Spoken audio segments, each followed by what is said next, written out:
Okay बेटा, आज हम लोग बेसिकली इसकी फर्स्ट एक्सरसाइज को कंप्लीट करेंगे ट्वेल्थ चैप्टर की। कल की क्लास में हमने देखा था कि what are the formulas related to the area of circle, but हम लोग ने बहुत बेसिक बात करी थी। दैट इज हम लोगों ने सिंपली सर्कमफेरेंस और उसके सिंपल एरिया के फॉर्मूले के बारे में बात करी थी। ठीक है, इसकी नेक्स्ट एक्सरसाइज के अंदर हम लोग सेक्टर आर वगैरह सब चीजों के बारे में बात करने वाले हैं जो सर्कल के कुछ पार्ट्स को रिजेंबल करते हैं। उससे पहले हमें फर्स्ट एक्सरसाइज कंप्लीट करनी है। हमने कल एक एग्जांपल भी करा था, example number 1, and simple area of circumference के बेस पे जो आपकी एक्सरसाइज है, फर्स्ट एक्सरसाइज, आज अपन उसको कंप्लीट करते हैं। अब इसमें आपको जो क्वेश्चन नंबर 1 दे रखा है, उसमें आपको बोला गया है कि the radius of two circles are 19 centimetre and 9 centimetre respectively. It means आपको यहाँ पे दो सर्कल्स दे रखे हैं, circle 1, circle 2।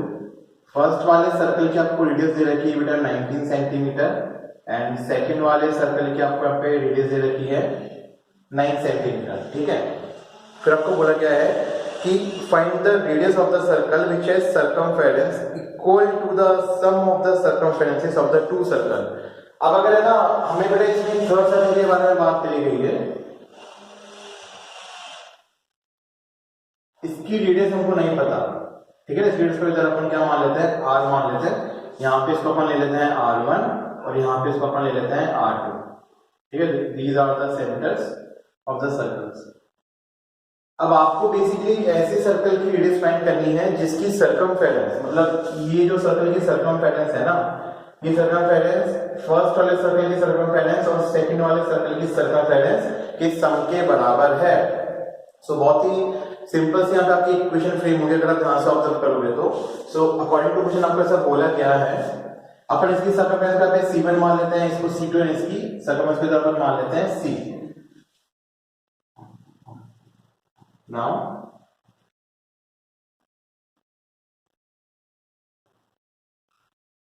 According to question आपको ऐसा बोला गया है कि जो आपका रिक्वायर्ड सर्कल है जिसकी रेडियस आपको नहीं पता, इसकी सर्कमफेरेंस गिवन सर्कल्स के सर्कमफेरेंस के सम के बराबर है। That is this C is equal to C1 plus C2, where C is the circumference of the required circle, C1 is the circumference of the first circle, and C2 is the circumference of the second circle. अब circumference का formula हमारे पास हो गया 2 पाई r, तो यहाँ पे तो आपके पास में आ जाएगा 2 पाई r। C1 इसका रेडियस है आपका r1, तो ये हो जाएगा आपके पास में 2 पाई r1। C2 में आपके पास में आ जाएगा 2 पाई r2। ठीक है, एंड अब आपको यहाँ पे रेडियस फाइंड करनी है इस रिक्वायर्ड सर्कल की ना। अब सिंपली बेटा यहाँ से क्या करोगे आप, राइट हैंड साइड से 2 पाई को कॉमन ले लेना, तो ये आपके पास में हो जाएगा 2 पाई r, यहाँ से 2 पाई कॉमन ले लेना, अंदर क्या बच जाएगा r1 प्लस r2।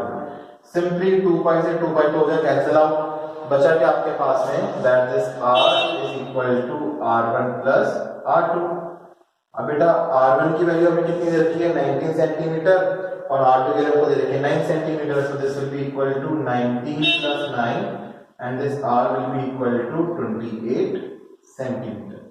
सो जो ये आपका बड़ा वाला सर्कल है ना, इसकी रेडियस आपके पास आएगी 28 सेंटीमीटर। एंड इसमें बेटा आपसे है ना सर्कमफेरेंस तो पूछी नहीं है, बड़े वाले सर्कल के आप चाहो तो सर्कमफेरेंस निकाल सकते हो again by using the formula 2 pi r। हालांकि आपसे पूछा नहीं गया तो हम इसको फालतू में निकालने की कोई जरूरत तो है नहीं आपको। ठीक है, बट ये वाला पार्ट आपका काफी सिंपल है इस क्वेश्चन का, आप आराम से इसको ऑब्जर्व करो।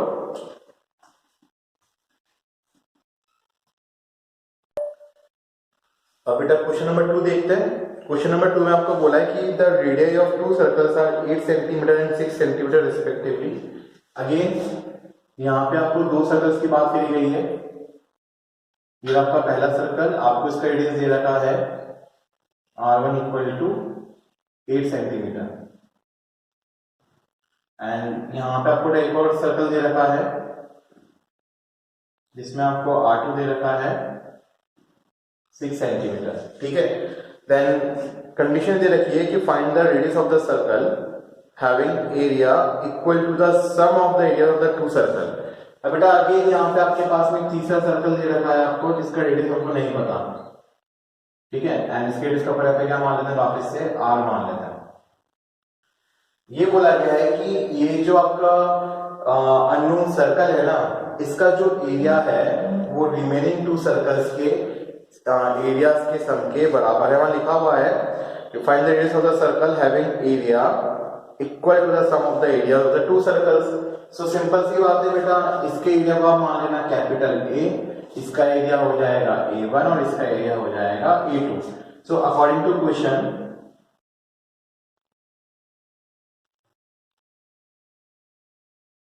आपको बोला जा रहा है कि ये जो A है ना, ये आपके पास में A1 प्लस A2 के बराबर है, आपको इसके इक्वल दे रखा है। तो अगर इक्वल दे रखा है तो एरिया का फॉर्मूला सिंपल आपके पास में क्या होता है, pi R square will be equal to pi R1 square plus pi R2 square. Again बेटा आपके राइट हैंड साइड में से पाई कॉमन आ जाएगा एंड ये आ जाएगा pi R square equal to अंदर आपके पास में बचेगा R1 square plus R2 square. फिर बेटा पाई से पाई कैंसिल आउट हो गया। तो ये जो आर स्क्वायर है, R1 की वैल्यू कितनी रखी है 8, तो ये आपके पास में हो जाएगा 8 का स्क्वायर, R2 दे रहा है 6, तो हो जाएगा कितना 6 का स्क्वायर। तो यहाँ से आपके पास में R स्क्वायर निकल के आएगा, that will be 64 plus 36 and this R square will be equal to 100। But हमें R स्क्वायर नहीं फाइंड करना, हमें R फाइंड करना है। तो आपको यहाँ पे स्क्वायर रूट लेना पड़ेगा। जब आप स्क्वायर रूट लोगे तो आपके पास में R कितना आ जाएगा 10 सेंटीमीटर।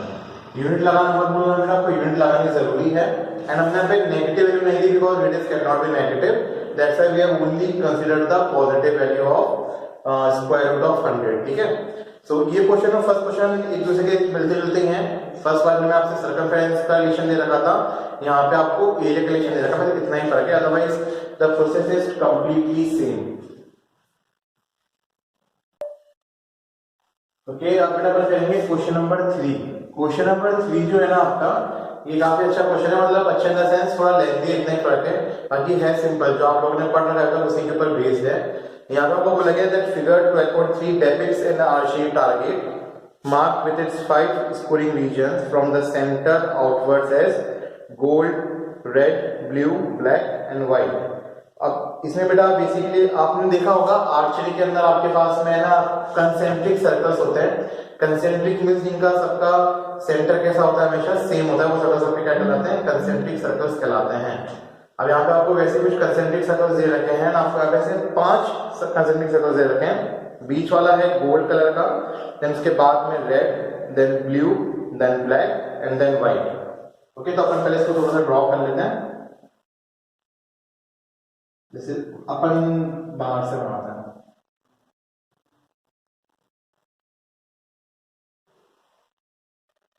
ठीक है। फिर इसके अंदर आपको एक और सर्कल दे रखा है यहाँ पे,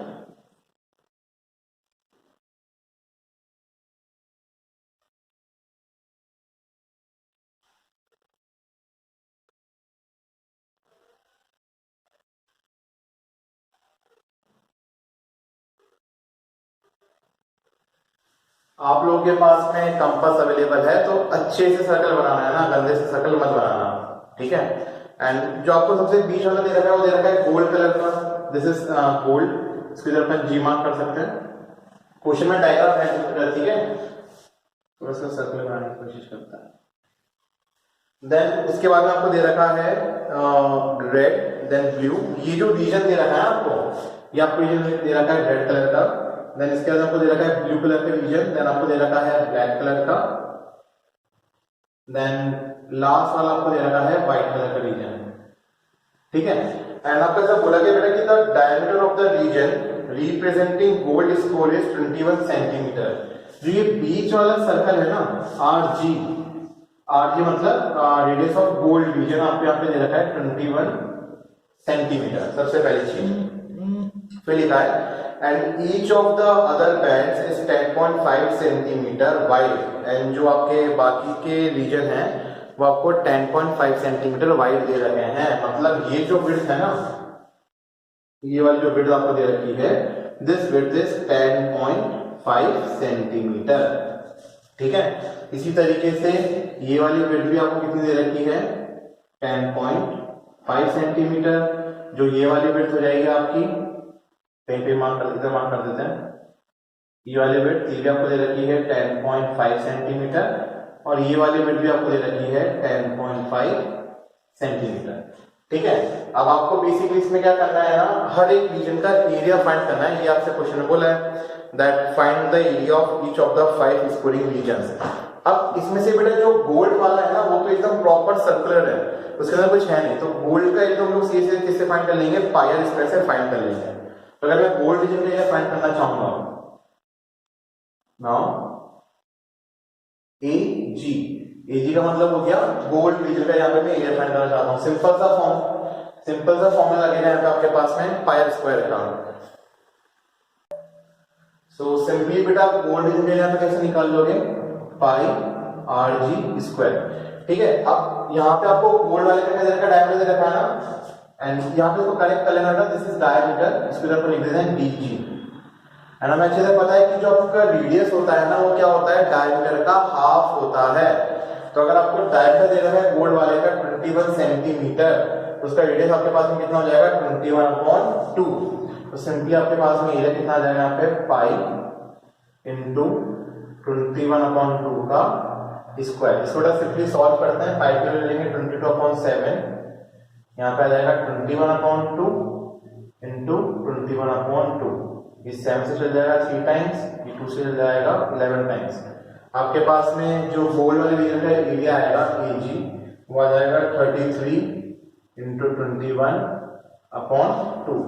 इसको जब आप सॉल्व करोगे तो पहले 33 को 21 से मल्टीप्लाई कर लेना है यहाँ पे।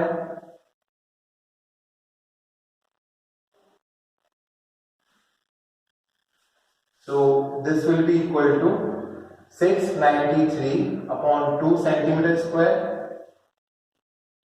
इसको आप पॉइंट डेसिमल एक्सपेंशन में कन्वर्ट कर सकते हो, that will give you 346.5 centimetre square.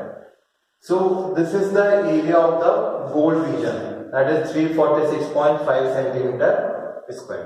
इस सिंपली पाई स्क्वायर के फॉर्मूला में कुछ अलग चेंजेस नहीं करे, ध्यान रखना। अब जब बेटा आप ना रेड वाले रीजन का एरिया फाइंड करना चाहते हो, तब आप ध्यान से ऑब्जर्व करना बेटा, रेड वाला जो रीजन है ना वो तो इतना सही है, ये जो आपके पास में पर्टिकुलर रीजन है ये आपका रेड रीजन दे रखा है ना, इसके बीच में पे गोल्ड है। तो मैं अगर इस सेकंड वाले सर्कल में से जो रेड रीजन वाला सर्कल है उसके एरिया में से अगर मैं गोल्ड का एरिया माइनस कर दूंगा तो मेरे पास में किसका एरिया निकल के आ जाएगा, रेड रीजन का एरिया निकल के आ जाएगा। ये चीज आपको यहाँ पे यूज करनी है और इसी वजह से क्वेश्चन लेंथी है और कुछ खास है नहीं इस क्वेश्चन के अंदर। आपको ये चीज 4 बार करनी पड़ेगी और कुछ नहीं है। आप हर बार जो एरिया निकालोगे ना आपको उसको हर बार क्या करना पड़ेगा, सब्ट्रैक्ट ही करना पड़ेगा। ये इस क्वेश्चन की डिमांड है और कुछ नहीं, बाकी सिंपल है पर थोड़ा सा लेंथी है। तो एक बार आप चेक करना कि अपन कैसे यहाँ पे रेड वाले रीजन का एरिया निकालते हैं, वैसे ही फिर आप ब्लू का निकालोगे, फिर ब्लैक का एंड में व्हाइट का। ठीक है। तो रेड रीजन का एरिया निकालने के लिए पहले आपको क्या चाहिए, रेड वाले सर्कल का यहाँ पे रेडियस भी चाहिए होगा। अब मुझे पता है कि ये कितना विड्थ है इसकी, 10.5 सेंटीमीटर, और गोल्ड वाले की रेडियस हमारे पास में कितनी थी, 21/2, दैट इज 10.5 सेंटीमीटर। तो पहले मैं क्या रेड वाले सर्कल का यहाँ पे रेडियस फाइंड कर लूंगा। ये तो आ गया हमारे पास में first answer. Now radius of red circle, इसकी तरफ अपन आर ले लेते हैं, एंड ये जो आपके पास में आर आएगा ये आएगा बेटा गोल्ड वाले का रेडियस प्लस आपके पास में जो विड्थ आ रही है इस ये आपके लेंथ आपस में ऐड करनी पड़ेगी। This will be equal to 10.5 plus 10.5 and this will be equal to 21 centimeter. So the radius of red circle is 21 centimeter. अब मैं उसका एरिया निकालने के लिए क्या करना, रेड रीजन का कोई एरिया निकालना, उसके लिए मुझे क्या करना पड़ेगा बेटा, रेड वाले सर्कल में से गोल्ड वाले सर्कल का एरिया को माइनस करना पड़ेगा। Also area of red region will be equal to area of red circle minus area of gold circle। अब एरिया का फॉर्मूला आपके पास हमेशा सेम रहने वाला है, that is pi R square, कोई चेंजेस नहीं आएंगे, बस आपको यहाँ पे प्लस माइनस का ध्यान रखना है कि किसमें से क्या चीज सब्ट्रैक्ट करनी है, ये यहाँ पे मेन कंसर्न है। सो यहाँ पे आपके पास फॉर्मूला हो जाएगा pi R R square minus pi R जे स्क्वायर। अब क्वेश्चन में हमारे पास में एक बेनिफिट रहेगा बेटा, पाई आर जी स्क्वायर आपने अभी यहाँ पे फाइंड किया था, दैट इज 346.5 सेंटीमीटर स्क्वायर। तो आप इसका यहाँ पे यूज कर सकते हो, इस चीज का ध्यान रखना। पहले अपन पाई आर स्क्वायर निकाल लेते हैं। पाई के हमारे पास में आएगी 22/7। R radius of red circle दे रखा है 21 centimetre, this will be 21 into 21 minus this 346.5। यहाँ पे सेंस आएगा 3 times, this will be equal to 66 into 21 minus 346.5। अब बेटा हम लोगों ने ना 33 को तो मल्टीप्लाई करा ही था 21 से, हमको 66 को करना है, इसको डबल कर देना, that will be the answer. So ये आपके पास में आएगा 1386 माइनस 346.5 एंड सेंटीमीटर स्क्वायर। तो इसको आप सॉल्व करने के लिए ना यहां से मैं इसको रब कर देता हूं, आराम से इसको ऑब्जर्व करना।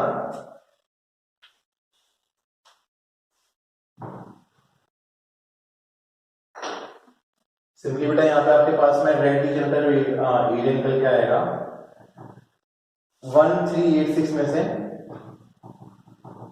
माइनस कर देना 346.5 को।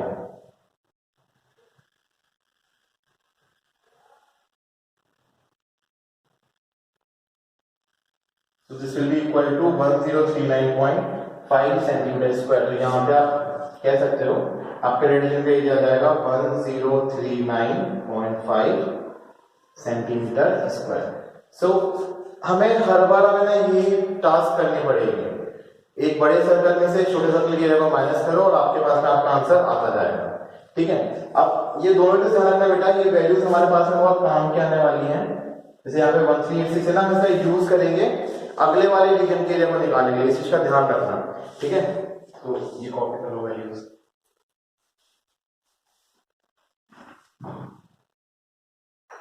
अब इस तरीके से बेटा आपको क्या करना है, आपको ब्लू रीजन का एरिया निकालना है।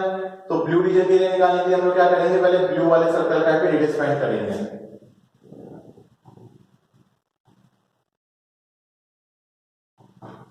रेडियस ऑफ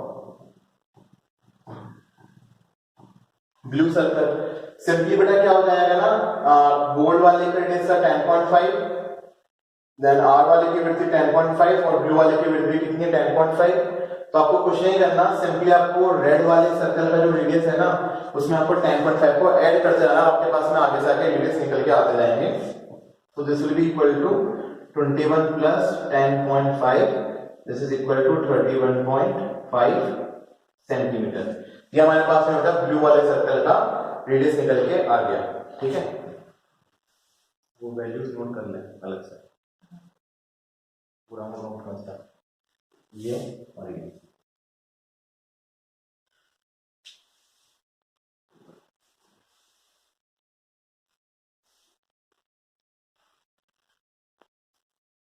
अब अगर बेटा ब्लू वाले रीजन के एरिया निकालना है तो ब्लू सर्कल में से रेड वाले सर्कल के एरिया को अपन क्या करेंगे, सिंपली यहाँ पे माइनस कर देंगे। ठीक है ना, नाउ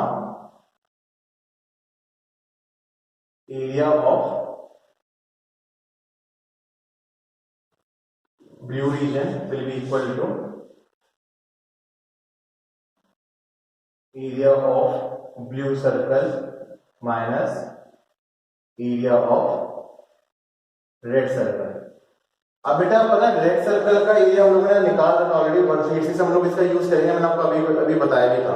बट ब्लू सर्कल के लिए निकालने के लिए हमें फिर से वही फॉर्मूला लगाना पड़ेगा, that is pi R B. इसकी तरफ पर मार्क कर देते हैं आर बी या आर ब्लू लिख देना, क्योंकि अभी आर ब्लैक भी आपके पास में आएगा। This will be R blue square minus red circle के लिए कितना था बेटा 1386। तो आप सीधे उस वैल्यू को इधर यूज कर सकते हो। तो अगेन 22/7 एंड आर भी हमारे पास में 31.5, तो ये हो जाएगा आपके पास में 31.5 का स्क्वायर माइनस 1386। अब आराम से इस वैल्यू को आप इसका स्क्वायर करना, आपको सिंप्लीफाई करना है, कैसे 7 से डिवाइड करके देन मल्टीप्लाई करना है, देन अगेन आपको 186 को माइनस करना है। यहाँ जो एरिया निकल के आएगा ये इसके अगले वाले टास्क में काम आएगा, अगले रीजन के एरिया निकालने में। उसका जो एरिया आएगा वो व्हाइट वाले रीजन के निकालने के काम आएगा। एंड ये आपका है ना प्रोसेस ऐसे कैसे चलता जाएगा। So it's just a lengthy process, nothing so much conceptual about it. तो आप आराम से इसको है ना सेल्फ करने की कोशिश करना, क्योंकि ये कैलकुलेशन है, मैं यहाँ पे करूंगा तो कैलकुलेशन मुझे करनी है, आपको करने से मतलब होना चाहिए, क्योंकि मेरे कैलकुलेशन करने नहीं करने से आपको कुछ फायदा नहीं मिलने वाला। बट आप जब तक अंडर आप कैलकुलेशन को ध्यान से नहीं करो, ठीक है ना। सो अपन यहाँ पे टाइम वेस्ट नहीं करते हैं, इनको बार बार same to same steps repeat करने की जगह अपन इस क्वेश्चन को यही छोड़ देते हैं। आप आराम से इसको कैलकुलेट करिएगा। एंड कैलकुलेटर का यूज मत करना, आपको मल्टीप्लाई करना आना चाहिए, इसका ध्यान रखना। एंड 10th क्लास के बच्चों के लिए मल्टीप्लाई करना कोई बड़ी बात नहीं होती है, ये भी मैं आपको बता दूं। तो अगर आप मल्टीप्लाई करने से डर रहे हो तब बहुत ही सीरियस इशू है, ठीक है। सो आराम से आप इसको देखिए। एंड जो आपको इधर अप्रोच बताई गई है, इस अप्रोच को दिमाग में उतारो, ठीक है, क्योंकि क्वेश्चन बस लेंथी है और कुछ नहीं। एंड चांसेस बहुत रेयर होती हैं इस क्वेश्चन की बोर्ड में आने की, एंड क्योंकि इसी से रेयर होती है बेटा, क्योंकि इसमें बस इसको करते जाओ करते जाओ करते जाओ। यहाँ पे हमें आइडिया मिल गया ना कि हमें करना क्या है, तो सेम टू सेम चीज हमें आगे कॉपी पेस्ट करनी है, कुछ नया तो है नहीं सीखने के लिए इसके अंदर फिर। सो इसलिए इसको मैं यही छोड़ रहा हूँ, आगे की कैलकुलेशन आप लोग इसकी सेल्फ करेगा, ठीक है। एंड जो अप्रोच आपको सिखाई गई है उसे आप ऑब्जर्व कर लेना इस क्वेश्चन के अंदर।